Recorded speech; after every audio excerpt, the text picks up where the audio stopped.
Bienvenidos nuevamente a tu programa favorito, cara a cara con la verdad.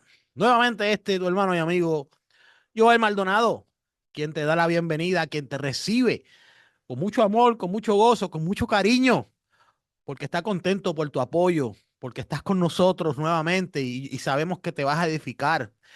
Nuevamente está aquí el maestro José Briceño, que desde Dallas, Texas, claro, el hombre es de Venezuela, nuestra querida Venezuela, pero reside en Dallas, Texas, y ha venido aquí a la Florida, Williston, Florida, para poder estar en estos episodios. Y yo quiero que nuevamente nos dé un caluroso saludo a nuestro maestro José Briceño.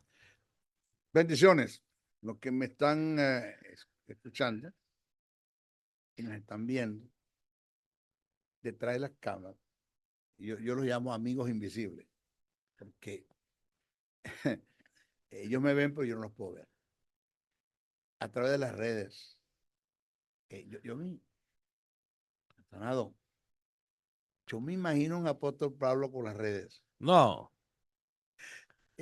Tú me permites decir algo. Me enviaste un saludo, pero me viene, ¿no? Micrófono abierto. Sí, algo que es importante decirlo. ¿Sabías, Maldonado, que el apóstol Pablo no tenía ni la menor idea? Solo la eternidad es la que le va a decir que las cartas que escribió, incluyendo lo de los hebreos, porque para mí quien escribió hebreo fue Pablo, es algo mío, no lo impongo como enseñanza. Que las cartas que el apóstol Pablo escribió, solo la eternidad es la que le va a decir que pasaron a formar parte del canon del Nuevo Testamento. Oh. Pasaron a formar parte del fundamento doctrinal de una iglesia que se iba a desarrollar.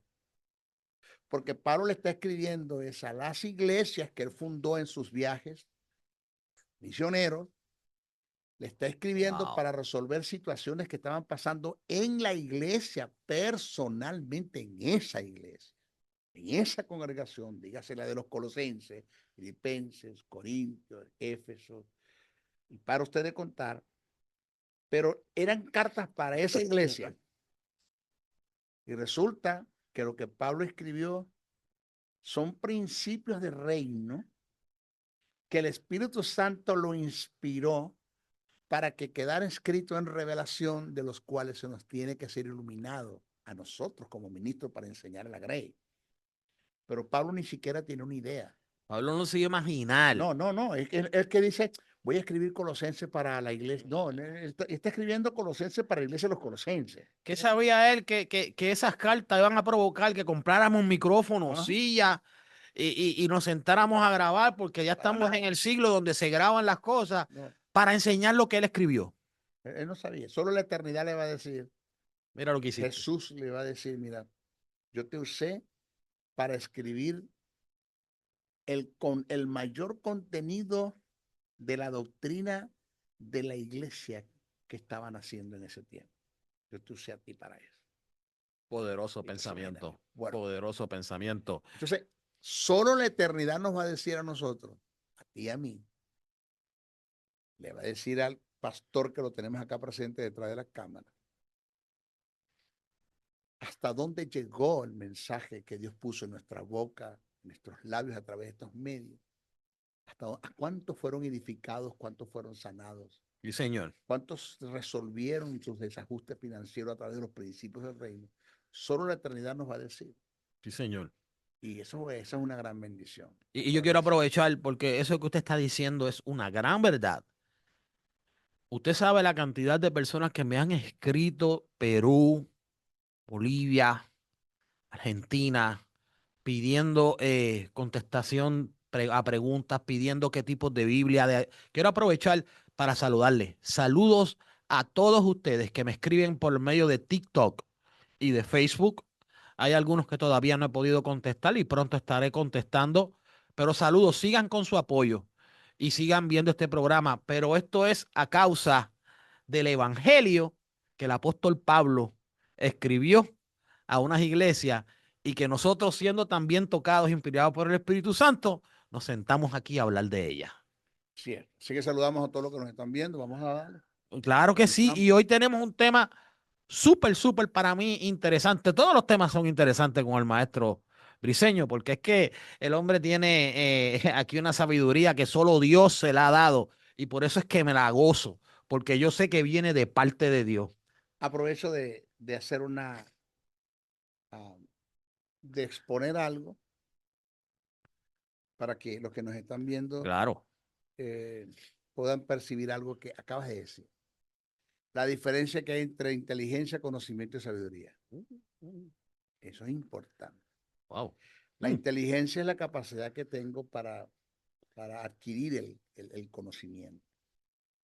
El conocimiento es todo lo que percibo a través de los sentidos físicos, de lo que se dice, se habla, se lee, se enseña. Y la sabiduría es el arte de transmitir el conocimiento. Es decir, Ay, si yo no tengo sabiduría para exponer lo que está en el texto sagrado, con todo y que es la verdad de Dios, puedo destruir a la gente claro. porque no tengo sabiduría. Entonces, si un borracho pasa por el frente de mi casa y le digo, amigo, usted es un borracho, le digo, perdón, un borracho pasa por el frente de la casa y digo, amigo, usted es un desgraciado, no le va a gustar, jamás le va a gustar.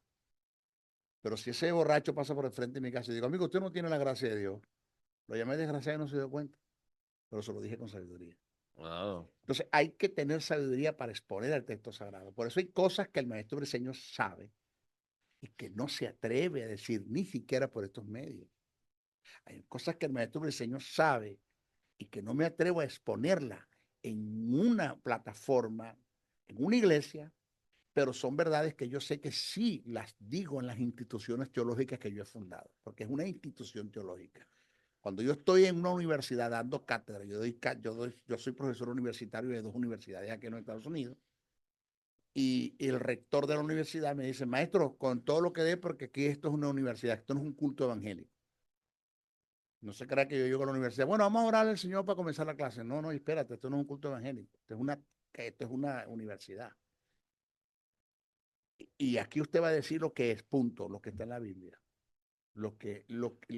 Hay cosas desde el punto de vista histórico que no están en la Biblia y que usted no entendiese lo que Pablo escribió si no va a la historia. ¿Ves? Entonces, no es decir una verdad, es cómo decirla, cuándo decirla, dónde decirla y a quién decírsela. Por eso Jesús le dijo a sus discípulos, hay algunas cosas que les tengo que decir, pero ustedes no pueden sobrellevar. Pedro dijo, no, no, dale, echa para acá, decímela, no, es que si te la digo te reviento, Pedro. Se las dijo 3 años después que resucitó. Estas eran las cosas que ustedes no podían entender. Y le lanzó la palabra. Porque si se las dijo en el principio, ustedes se van todos. Pero, Entonces, sabiduría es el arte de transmitir el conocimiento. Hay que ser sabio, hay que ser prudente, ¿ya? Para decir las cosas. y yo creo que es por eso que el Espíritu Santo permitió que hoy se hablara de este tema que vamos a hablar, porque es con alguien que es sabio. Porque hoy vamos a estar hablando un tema que para muchos es un tema que es un cuco, que no se puede hablar de ese tema, porque eso es un tema, esto es así, así ya está. Y hay otros que desconocen. Así que vamos a estar hablando hoy de la santidad, pero la santidad bíblica, santidad según la Biblia, no la santidad según los hombres o según ideología, sino la santidad bíblica. Y esto es un tema, para mí que esto es un tema picante, porque hay mucho eh, carne o material para hablar de este tema, número uno. Y número dos, es un tema que es controversial para muchas personas, ya que hay diferentes formas de cómo se ve la santidad por los diferentes tipos de ideologías o de enseñanzas. Malas enseñanzas o malas infundidas ideologías. Y yo quiero comenzar, maestro Briseño, ¿cómo está, según la Biblia, definida la santidad? Mira, como lo dije, es un tema que por ende se compone de varios tópicos. y que hay que tener mucha sabiduría para exponer y desarrollar el tema en los tópicos que hay. De paso, hay iglesias que me piden este tema y yo salto algunos tópicos porque sé que no van a tener, no van a entender lo que voy a Los va a exponer, patear. lo que voy a hacer de tropiezo con la verdad. Y lo más degradante, irónico, contraproducente, inadmisible, inaceptable es que una persona tenga tropiezo con la verdad. Eso no nos debemos permitir como ministros. Estoy escribiendo un libro, estoy escribiendo, no, ya está escrito. Creo que en 2 meses está en el mercado. Se llama Santidad Genuina. ¿Por qué genuina? Wow. Porque hay una santidad eh, que se cree que es una santidad en la iglesia, en los cuales la gente está llevando que no tiene nada que ver con santidad. Hay un tipo de obediencia en la cual la iglesia está caminando que sus motivos son incorrectos para Wow. obedecer. Y dicha obediencia no se le puede llamar santidad genuina. Ahora, para estudiar lo que es la santidad, yo debo primero que hacerte o exponer lo que es el pecado. No se puede estudiar el tema de la santidad sin antes estudiar también lo que es el tema del pecado, que viene siendo la amartiología. ¿Eh? Acuérdate que la teología se enlaza. Que de hecho los primeros podcasts de nosotros fue hablando sobre el pecado. Sí, la teología se enlaza. O sea, es imposible que el maestro Briceño desarrolle un tema de cristología sin dejar de entrar en el terreno de la neumatología. Imposible. ¿Por qué? En la cristología, aunque el tema es de cristología, no se deja de hablar del Espíritu. Hay cosas que se deben tocar del Espíritu Santo en la vida de Jesús y viceversa. Desarrollar el tema de la neumatología es imposible dejar de hablar de Cristo, que es el ungido, porque la teología se enlaza. Entonces, ¿cómo podemos abandonar el tema de la amartiología para entrar en el tema de la santidad? No podemos, una con la otra. El término pecado, de ahí comenzamos, que es amartía, que significa errar al blanco. Entendiendo que el blanco es la perfecta y absoluta voluntad de Dios, sea de lo que está escrito en el texto sagrado o sea de lo que tú recibes en tu vida de intimidad con Dios. Repito, amartía es cerrar al blanco.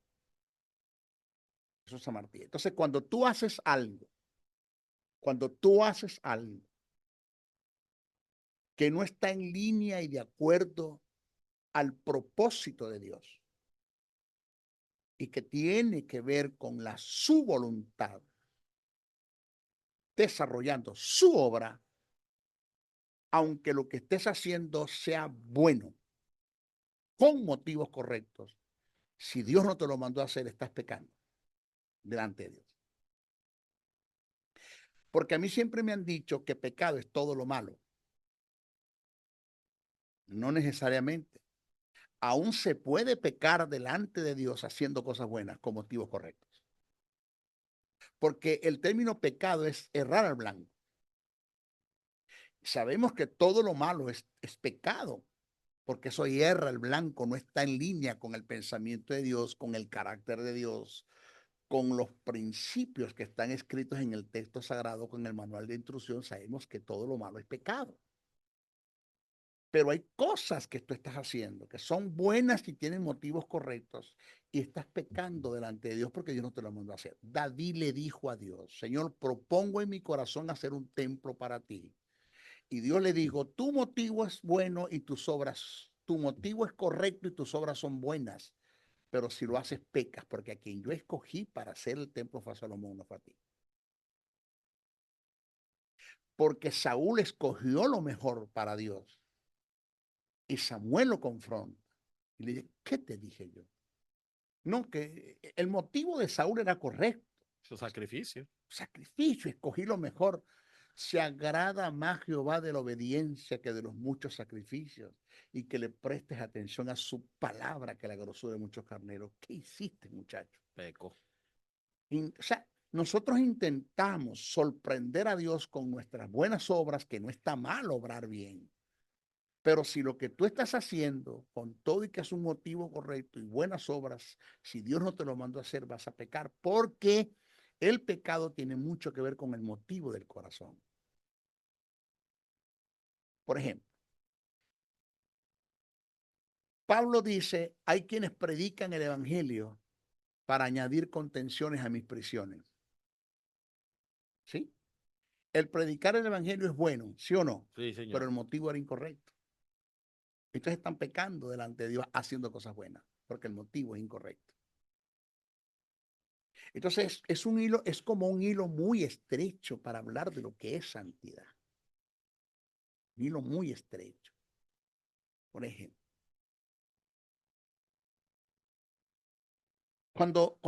cuando José Briceño vive en santidad, porque tiene temor de perder el cielo y tiene temor de irse al infierno, ya su santidad no es genuina, porque el motivo que lo conduce a eso no es el motivo correcto. Porque si no hubiese cielo y no hubiese tierra y no hubiese infierno, no me detiene nadie. Porque a mí lo que me detiene de pecar delante de Dios es el temor que tengo de irme al infierno y el temor que tengo de perder al cielo. Quiere decir que no hubiese cielo y no hubiese infierno, no me para nadie. O sea, a Dios no se le obedece por reprensión. O sea, si tú estás obedeciendo a Dios porque tienes miedo de que Él te castigue, de que Él te quite todo lo que te dio, de que Él te mande para el infierno, de que Él no te bendiga, y para usted de contar, si tú estás pecando por causa de eso, tu motivo no es correcto, porque lo que estás haciendo, lo estás haciendo bajo una intimidación, manipulación y control. Lo que decíamos en el programa pasado. Por eso cuando tú subes al púlpito y le dices a la iglesia que si no diezma están en maldición, eso está mal. Porque eso es una verdad para una nación que fue Israel, que Dios les impuso el diezmo. El diezmo para la dispensación de la gracia no es algo impuesto, es algo expuesto, Claro, es algo que yo te enseño que tú debes hacer, no que tú tienes que hacer. claro.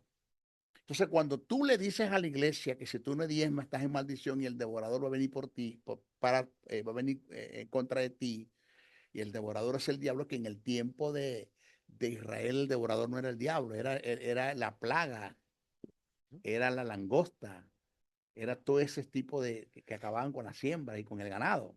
Ese es el devorador del que está hablando de Israel, no está hablando del diablo, por ahora se lo aplicamos al diablo, con el fin de intimidar a la iglesia, manipularla, controlarla para que diezme.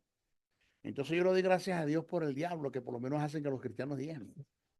Porque si no hubiera diablo, no Ah. diezma nadie. Ya. Entonces, eso no es lo que enseña la Biblia. Dios no intimida, ni manipula, ni controla. Dios persuade en amor.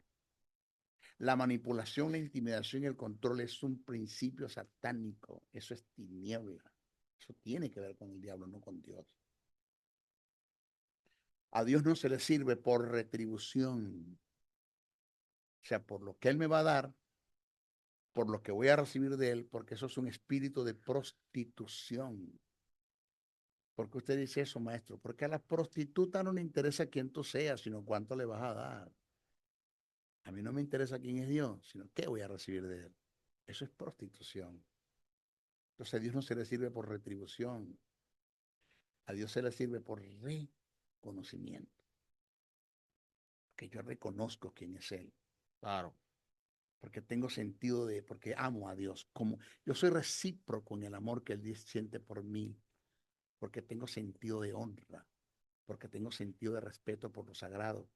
Porque tengo sentido de traslado. Entiendo que fui trasladado de las tinieblas a la luz y que nada hago en las tinieblas.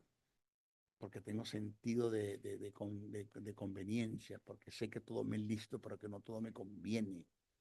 ¿Ya? Claro, Porque claro. tengo sentido de propósito, porque sé que el vivir una vida en pecado puede afectar el propósito de Dios en mi vida. O sea, hay razones verdaderas para vivir una vida en santidad sin necesidad de ser manipulado, intimidado y controlado. Entonces, la santidad, fíjate que esto es algo tan tremendo, que la santidad no tiene nada que ver ni siquiera con lo moral, con la ética, con la equidad, con la rectitud. Porque una persona que tenga problemas de esquizofrenia puede estar haciendo actos inmorales y no sabe lo que está haciendo y no le es pecado delante de Dios. Pero no sabe lo que está haciendo. Como conozco de gente de glamour, de excelencia, de estética, de belleza, de excelencia, que tienen una moral, pero por dentro están podridos. Tienen raíces de amargura y odio, falta de perdón. Por eso es que Jesús le dice a Nicodemo, el hombre con mayor glamour, estética, lealtad, belleza de este mundo se llamó Nicodemo. Y Jesús le dijo, si no naces de nuevo, tú no entras al reino de los cielos. Una de las cosas que tenemos que aprender, Donado, esto puede llevar a un pueblo a libertinaje en lo que voy a decir, mas no quiero eso, y lo que quiero es que usted conozca la verdad para que sea libre. Una de las cosas que me ha enseñado, que lo que me lleva a mí al infierno son los pecados que hago. Adulterio, fornicación, inmundicia, lascivia, idolatría, hechicería, enemistades, pleitos, celos, iras, contiendas, disensiones, herejía, homicidio, borracheras, orgía, inmoralidad sexual, el litigio, el chisme, el brollo, la censura, la difamación, los resentimientos, raíces de amargura, falta de perdón, odio, el mamón interno, la codicia y avaricia por el dinero, que es un mamón interno, la sed de prestigio, el deseo de ser aplaudido, de ser reconocido, el ser prepotente, autosuficiente, arrogante, soberbio. La gente cree que esas son cosas que me llevan al infierno. Y eso no es lo que lleva a la gente al infierno. Porque yo conozco de personas que no son nada de eso, pero si no nacen de nuevo, usted no puede entrar al reino de los cielos.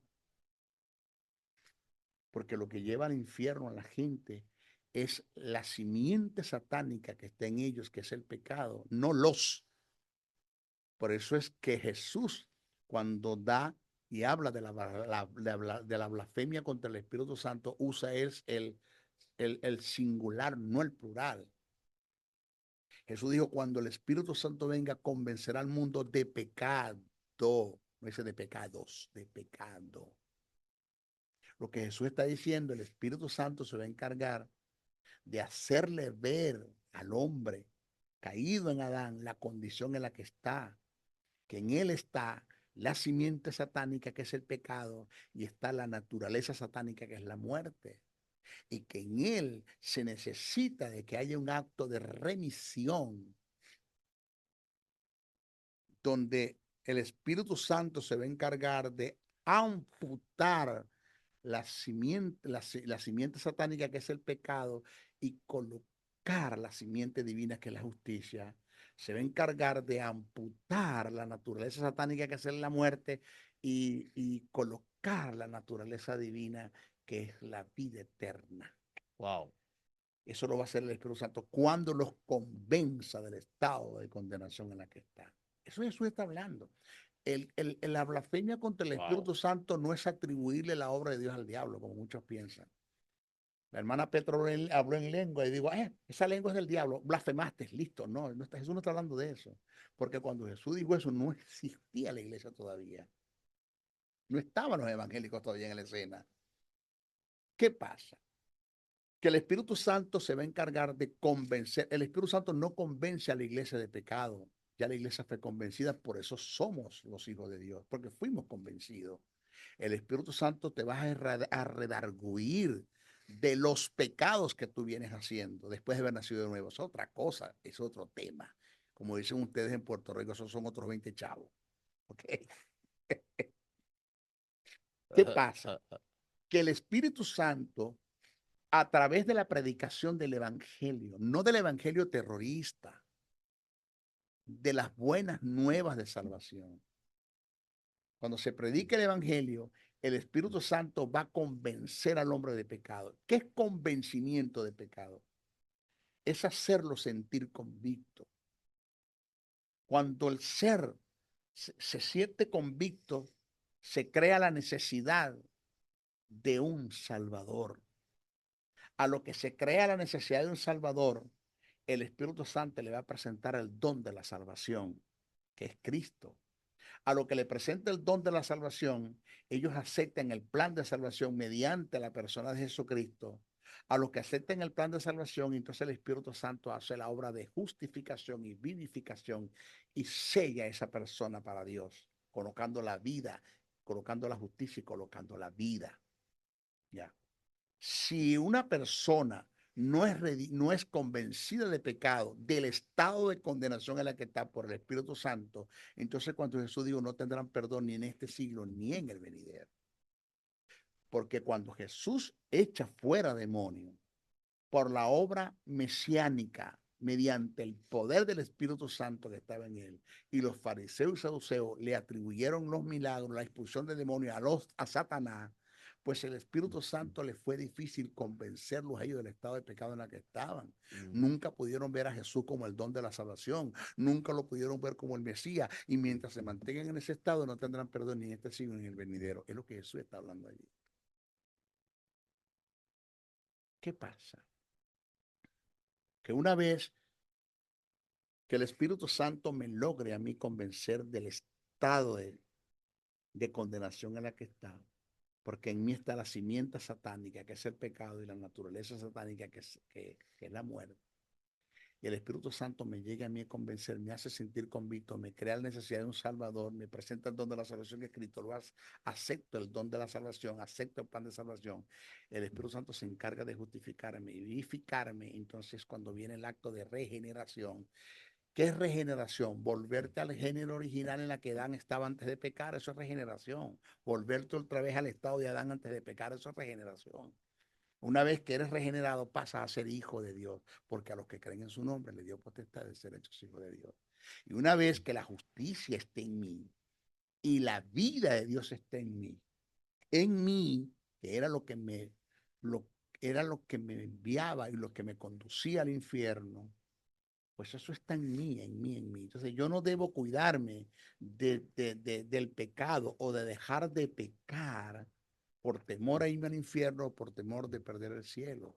No, hay razones por las cuales yo lo debo hacer, ya te las dije. El amor a Dios. ¿Cuánto tú amas a Dios? El sentido de honor, de respeto por lo sagrado, de agradecimiento, de propósito, de sentido de traslado, sentido de conveniencia. Hay tantas razones verdaderas de las cuales me deben llevar a mí a vivir una vida de santidad, y que dicha santidad es una santidad genuina y no razones equivocadas y motivos equivocados que no tienen nada que ver con Claro, la santidad. claro, claro. Está tremendo ahí. Pregunte. Maestro, Creo que te veo así en el aire. sí, no, no, es que estaba como que uno quiere que él continúe, no pare, no pare. Pero tenemos que continuar con las siguientes preguntas. Una de las preguntas que yo tenía aquí, que pude sentarme a analizar y pensé que era una pregunta correcta en referente a este tema. Sabemos que en Hebreos 12:14 dice, seguid la paz con todos y la santidad sin la cual nadie verá al Señor. Este es un versículo bastante famoso cuando se habla de la santidad. ¿Por qué el escritor de los Hebreos trae la paz para nosotros poder llegar a la santidad? ¿Qué papel hace o lleva o tiene la paz en la santidad? No. Ahí el que está escribiendo, acuérdate que eso es tenemos que respetar la hilación del pensamiento. El que escribe es un judío convertido y le está escribiendo a judíos convertidos. Hay que tener cuidado con esa carta, porque la carta a los hebreos la escribió un judío convertido a una iglesia de judíos convertidos, no a una iglesia de gentiles convertidos. Oh, wow. De modo que esa carta, cuando la agarró o la tomó, por decir algo, una iglesia de gentiles convertidos, no entendía nada de lo que estaba ahí escrito, porque fue escrita a creyentes que estaban familiarizados con el tema. Con el lenguaje, con el tabernáculo, con el sacrificio, con el sacerdocio, con la sangre, con el cordero, estaban identificados. Tú le das esa carta a un gentil, lo entiende. Y de paso, tú le das esa carta la lee ahorita a la iglesia y no se va al fondo cultural, la idiosincrasia, las culturas, los tiempos, y no se va a conocer los rituales, no se va a conocer lo que es propiciación, lo que es expiación, lo que es redención, que en el Antiguo Testamento no se dio la remisión bajo el punto de vista que se dio en la gracia. Entonces, si una persona lee esa carta y no tiene conocimiento de todo eso, no va a entender absolutamente nada. Por eso es que agarramos muchas cosas que están allí, muchas de las cosas que están allí, y las aplicamos y le damos una mala aplicación. Entramos en una eisegesis, que es cuando le doy a la vida mi propia interpretación y subo aquí al púlpito y se las pongo a un pueblo que es totalmente un gentil, que no es un judío, y no le doy una interpretación y enredo y impongo una doctrina en la iglesia que es totalmente falsa. Tenemos que entender algo. La iglesia no fue llamada a reconciliar al mundo con Dios. ¿No sabías eso? ¿Ah? Sí. La iglesia no fue llamada a reconciliar al mundo con Dios. ¿Tienes ese conocimiento? No, no, no. Estoy ahí. ¿Qué onda? La iglesia recibió el ministerio de la reconciliación. La iglesia fue llamada, mira, para Dios el mundo está salvo. Ya el mundo está salvo. La iglesia fue llamada a que el mundo se reconcilie con Dios. No Dios con el mundo. Ya Dios no tiene problemas con el mundo. No esperes que Dios mande fuego, terremotos, huracanes, tsunamis, para tratar de que el mundo se acerque a Dios por causa de esos fenómenos. Muertes, pestes, pestilencias, tragedias. Dios no lo va a hacer. Porque para efecto de Dios, todo el mundo tiene la posibilidad de ser salvo. Que todo el mundo no haya hecho una verdad, eso para ellos es otra cosa. Dios no tiene problemas con el mundo tiene problemas con Dios. La iglesia no fue llamada a reconciliar a Dios con el mundo, la iglesia fue llamada a reconciliar al mundo con Dios. Porque ya Dios amó a la iglesia y ama al mundo y amará al mundo y lo seguirá amando por toda la vida. Entonces, Wow. por eso es que el mensaje terrorista es el que trajo a mucha gente a la congregación intimidados, manipulados y controlados, llenos de temores, pero no fueron convencidos por el Espíritu del estado de condenación en la que estaban y por eso llegaron, participaron y se fueron. Nunca nacieron de nuevo.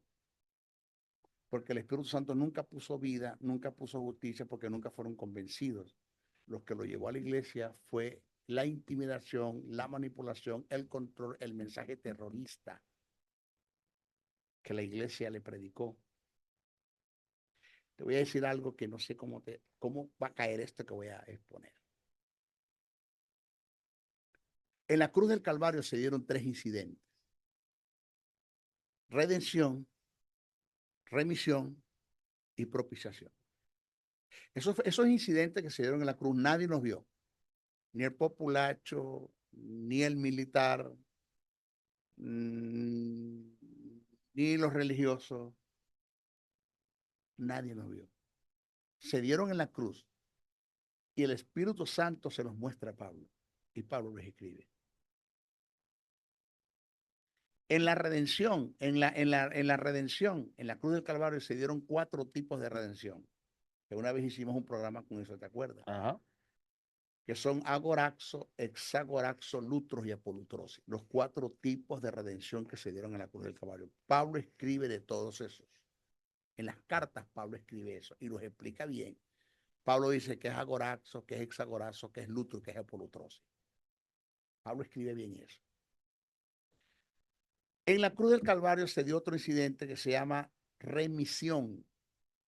¿Te acuerdas? Remitir, sí. Quitar de para poner en extirpar, desramificar.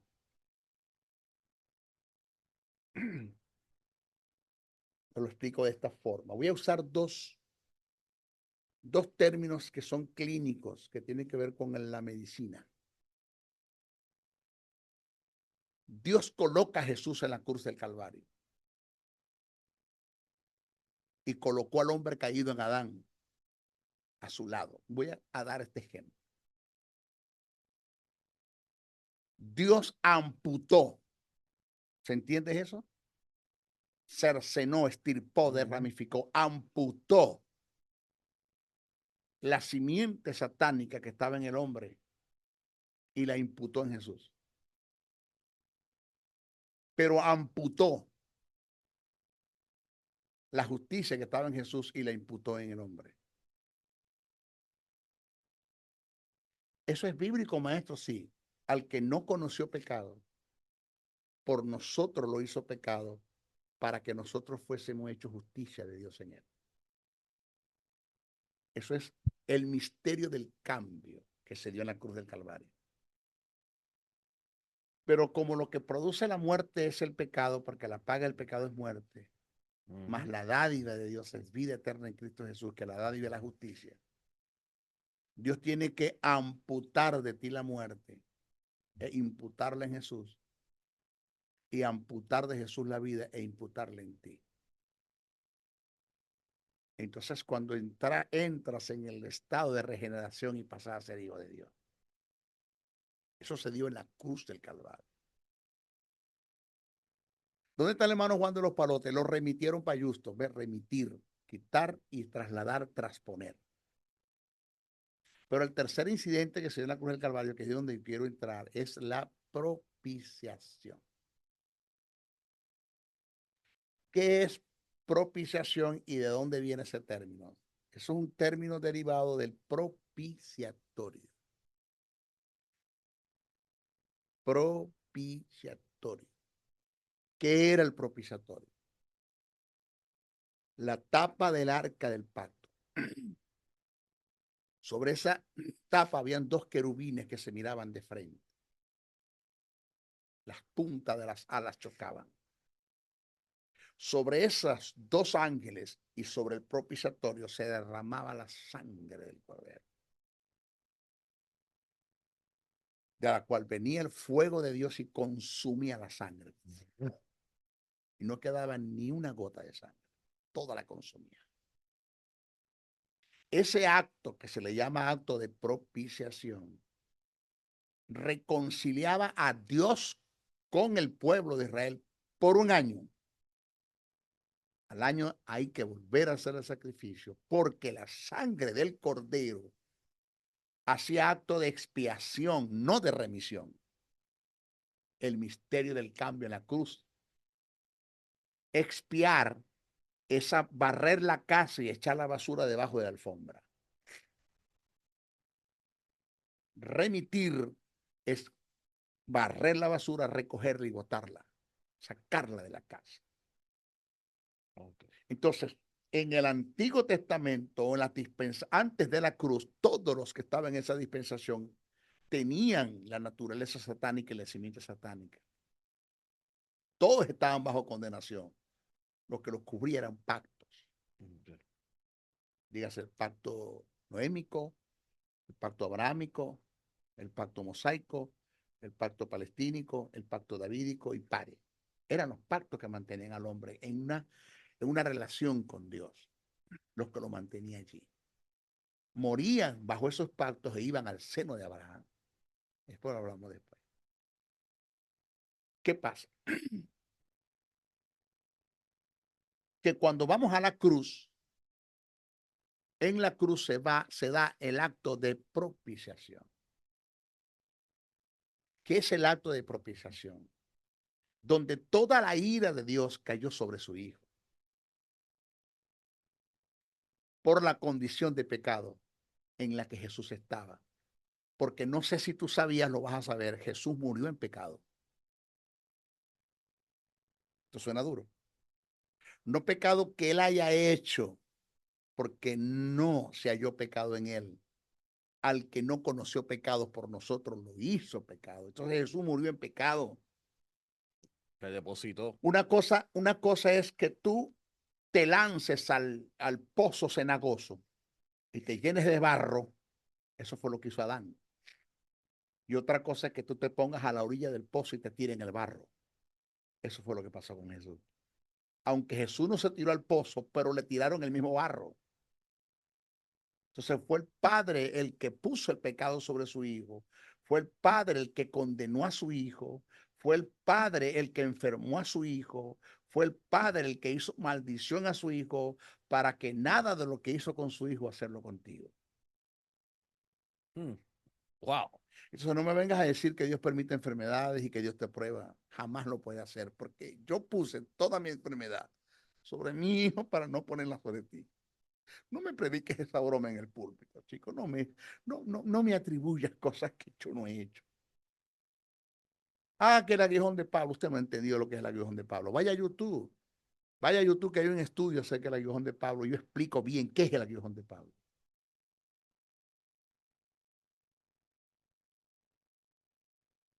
Dios Padre puso toda su ira. ¿Se acuerda el salmo que dice, las ondas de tu ira cayeron sobre mí? Sí. Toda la ira de Dios cayó sobre su hijo. Toda, toda. Se te prende el bombillo. Cuando digo eso es porque tienes iluminación. Ya, maestro, lo entendí. Ya, ya, ya. ¿Se acuerda cuando Jesús entró a la sinagoga y abrió el libro de Isaías y qué dijo? El Espíritu del Señor está sobre mí por cuanto me ha ungido para, y da una serie de beneficios. El por qué Jesús fue ungido. Pero ¿cómo termina Isaías? Para anunciar el año de venganza de Jehová. Así termina Isaías. ¿Por qué Jesús no lo terminó así? ¿Lo leíste bien? Jesús dijo para anunciar el año agradable del Señor. Cambió el sentido de la escritura. Se pudo levantar uno. Jesús, te equivocaste. ¿Por qué? Porque citaste Isaías, pero Isaías no termina así. Isaías dice para anunciar el año de venganza de Jehová, dice Isaías. Y tú acabas de decir para anunciar las buenas nuevas de salvación. ¿Por qué cambiaste el sentido? Porque la venganza de Jehová va a caer sobre mí en la cruz del Calvario, para no caer sobre ustedes. Entonces nosotros tenemos un Dios que está reconciliado con el mundo. El Evangelio es un mensaje para reconciliar al mundo con Dios, porque se les dio el ministerio de la reconciliación. Dios no tiene problemas con el mundo tiene problemas con Dios. Por eso es que cuando tú predicas el Evangelio, la gente no acepta, no acepta tus predicaciones porque tus predicaciones están llenas de terrorismo, de amenazas. Le estás presentando a un Dios que no tiene nada que ver con lo que estás predicando. No le estás hablando del amor de Dios, de la compasión de Dios, de la misericordia de Dios, de la gracia de Dios, del perdón de Dios, de la regeneración de Dios. Tú no le estás hablando a ellos de eso. Entonces la gente la gente no quiere nada con ese Dios que tú le estás predicando. Entonces, cuando ese es lo que es el que escribe, dice, seguir la paz. Está escribiéndole a gentes que no tenían una paz en el corazón por las cargas que la ley le estaba imponiendo. No, Dios no viene a eso. Dios no te viene a ti a imponer cargas. Dios quiere que tú tengas paz para con Él, porque fuiste justificado, que es de la santidad que está hablando. Seguid la paz y la santidad. La palabra santidad ahí tiene que ver con la justicia divina que emana de ti, una paz para con Dios, que te lleva a ti a disfrutar de la paternidad de Dios. Acuérdate quién está escribiendo allí. Un judío convertido a judíos convertidos, no una iglesia de gentiles. Mira, abandonado. No hay nada en este mundo que tú puedas hacer a favor del amor de Dios. Y no hay nada en este mundo que tú puedas hacer en contra del amor de Dios. Te lo digo de otra forma. No hay nada que tú puedas hacer para que Dios te ame más y no hay nada que tú puedas hacer para que Dios te ame menos. Claro. Haga lo que haga, Él te ama igual. Dios te ama igual.